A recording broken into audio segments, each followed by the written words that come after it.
In a mentorship program, the placement of a mentor with a mentee is often called a mentoring match. When you are matched with a mentee, you will be given some background information about them.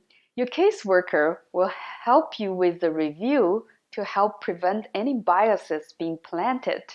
You want to meet your mentee with an open mind, no judgment. Your caseworker should make sure that you understand the circumstances of and are comfortable being matched with their client, your mentee. Your caseworker may consider a number of things when making the match.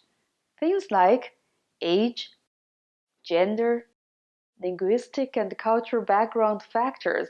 They should also take into account the geographic locations and availability of both parties. It shouldn't be a burden for mentors and mentees to meet each other. Your first meeting with your mentee is usually held at the youth serving organization with the presence of the caseworker or mentorship program coordinator. Having the caseworker present is important for many reasons. Not only will the caseworker help with the logistics of the meeting, they will also be an integral part of the meeting. Even if you have received training on the boundaries that exist for both the mentor and mentee, the caseworker should sit down with you both at the meeting to reiterate the boundaries. The discussing on boundaries with both of you and your mentee together is an extremely important part of the first meeting. It will be a great help to you when you strive to maintain the boundaries with your mentee in future meetings.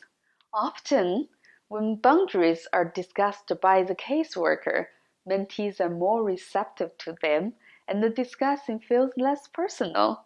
Later on, if the mentee makes unreasonable demands, you can always remind the mentee, remember, Jennifer, your caseworker at ABC Youth Agency told us we're not supposed to do that, without making the mentee feel rejected.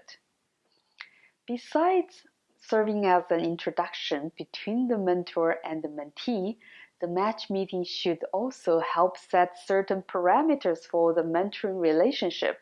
Parameters might be things like suggestions on the frequency of meetings, a review of the confidentiality agreements, when to call on the caseworker.